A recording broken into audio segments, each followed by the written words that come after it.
आज हम पढ़ेंगे वैल्यूएशन ऑफ शेयर के बारे में, जिसमें हम आपको आज बताएंगे कि शेयर की वैल्यूएशन किस तरीके से की जाती है। तो जैसे हमने आपको इसके पहले के वीडियो में बताया था कि वैल्यूएशन ऑफ शेयर के लिए आपको यहाँ पे 3 मेथड्स दी गई है, जिसमें नेट एसेट मेथड, उसके बाद yield value method and fair value method. तो आज हम पढ़ेंगे कि तीनों मेथड से किस तरीके से यहाँ पे वैल्यूएशन ऑफ शेयर किया जाता है, तो शेयर की वैल्यू फाइंड की जाती है। जैसे देखिए आपको यहाँ पे जो प्रॉब्लम दिया गया है, जिसमें क्या दिया है, देखिए कि the following particulars are available about Maharashtra company limited. तो महाराष्ट्र कंपनी का पे आपको प्रॉब्लम दिया गया है, उसमें दिया आपको 45,009% प्रेफरेंस शेयर्स ऑफ ₹100 ईच। आपके यहाँ पे 45,000 शेयर्स दिए हैं, प्रेफरेंस शेयर्स है, उसकी वैल्यू कितनी है, ₹10 each. Total amount 4,50,000। Then 45,000 equity share of ₹10 each, ₹4,50,000। equity share भी आपको 45,000 दिए हैं, एक 10 रुपए का एक शेयर दिया है, total value 4,50,000। External liability ₹75,000। External मतलब क्या होता है, बिजनेस के बाहर जिसको पे करना है, जैसे कि क्रेडिटर्स वगैरह हो गया, क्रेडिटर्स, बैंक ओवरड्राफ्ट, ये सारी चीजें। देन रिजर्व एंड सरप्लस 35,000 दिया आपको यहाँ पे। Then average normal profit after taxation on every year by the company ₹85,050। तो यहाँ पे जो आपको दिया है कि एवरेज प्रॉफिट दिया है आफ्टर टैक्सेशन, मतलब टैक्स डिडक्ट करने के बाद का दिया है। Then the normal return on by the fully paid up equity shares of the same type of company is 9%। मतलब सेम टाइप की कंपनी जो है इक्विटी शेयर पे कितना रिटर्न देती है, 9%। ठीक है, तो ये हो गया आपका normal rate of return, NRR, normal rate of return. उसके बाद आपको दिया है out of the total asset worth ₹3,500 where are fictitious. जो भी टोटल असेट है, इसमें आपको टोटल असेट की वैल्यू तो नहीं दी गई है, लेकिन आपको बोला है कि फिक्टिशियस असेट की वैल्यू कितना है, 3,500 दिया गया है। Calculate the fair value of equity shares of the company. तो कंपनी के फेयर वैल्यू आपको यहाँ पे फाइंड आउट करनी है, शेयर की वैल्यू फाइंड आउट करनी है। तो देखिए थोड़ा टाइम बचाने के लिए हमने यहाँ पे थोड़ा ऑलरेडी प्रिपेयर करके रखा है। तो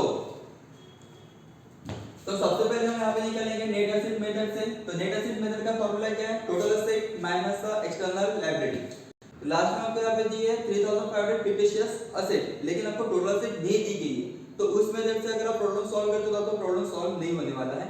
तो फिर क्या करना है आपको, तो यहाँ पे आप एक और फॉर्मूला यूज कर सकते हो, जिसमें टोटल एसेट की जगह पे आपको यहाँ पे क्या यूज करना है, the paid up equity share capital plus reserve and surplus. अभी ये क्या है, ये है हमारी शेयर होल्डर्स फंड। ये हो गया हमारा शेयर होल्डर्स का फंड।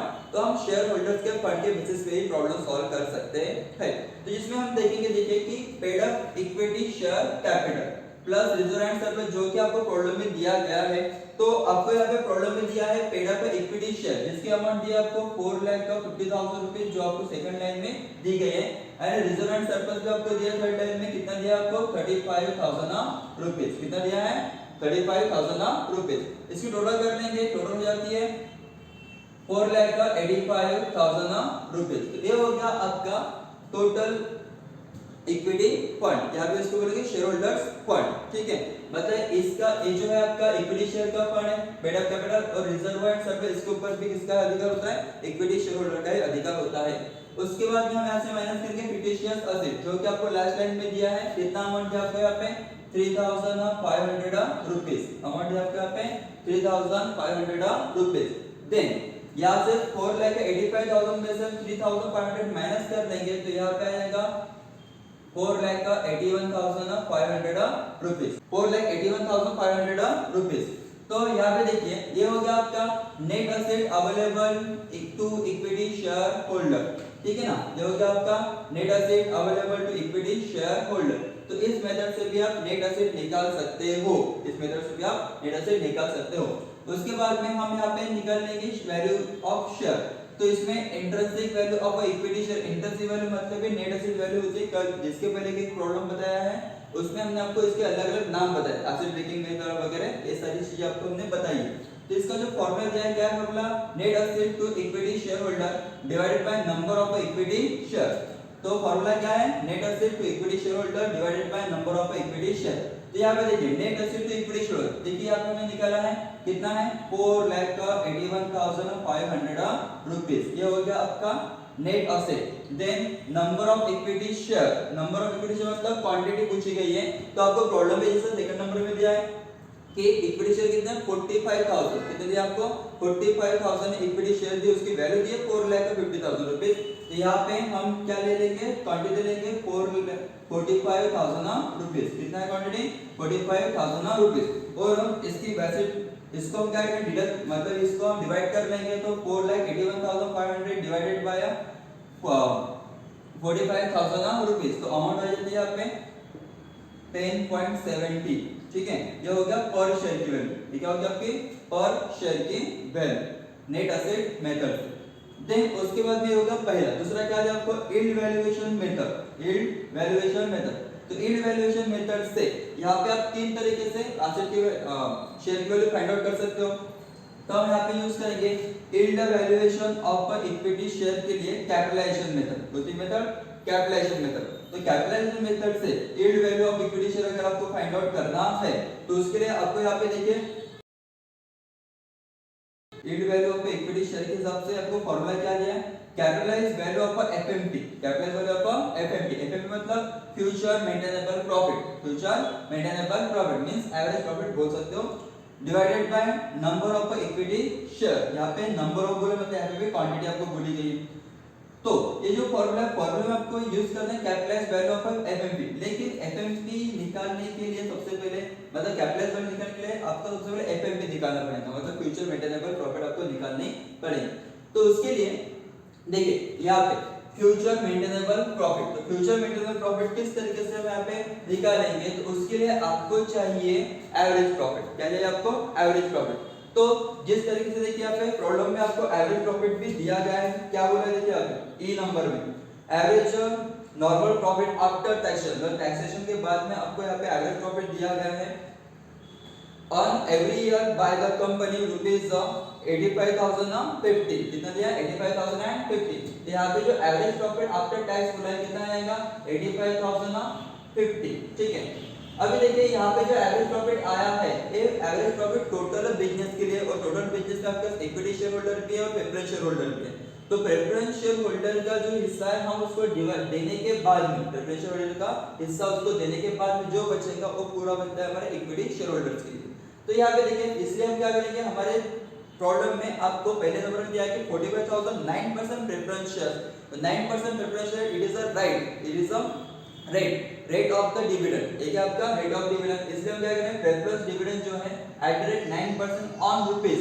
तो रुपीस कितना है, शेयर का टोटल कैपिटल कितना दिया आपको यहाँ पे 4,50,000। ये किसका है, प्रेफरेंस शेयर्स का। किसका है, प्रेफरेंस शेयर्स का।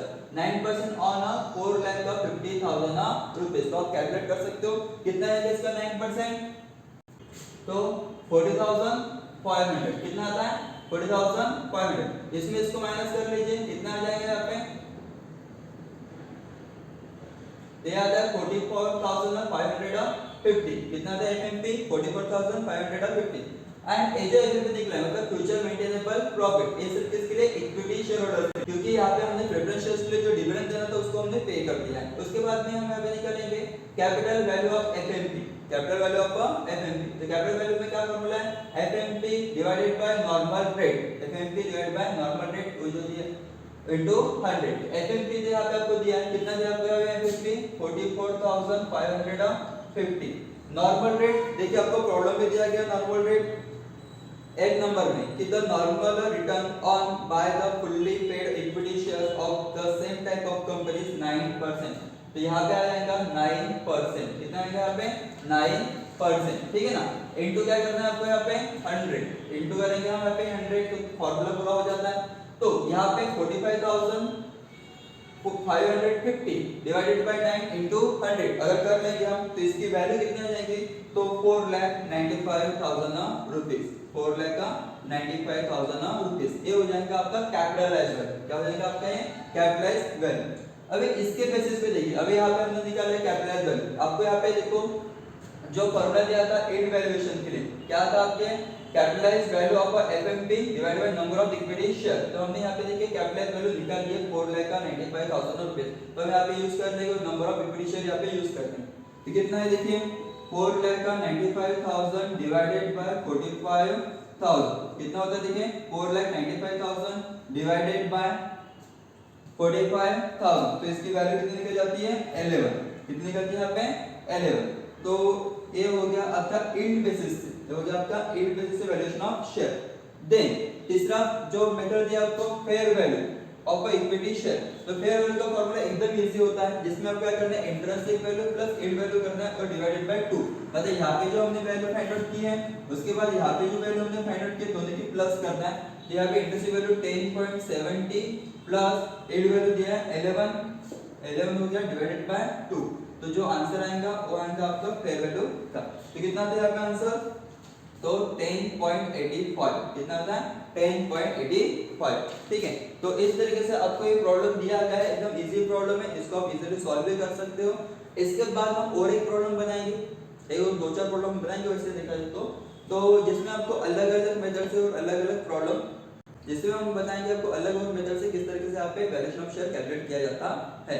ठीक है, और ऐसे कंटिन्यूअसली वीडियो देखने के लिए आप हमारे चैनल को सब्सक्राइब कीजिए।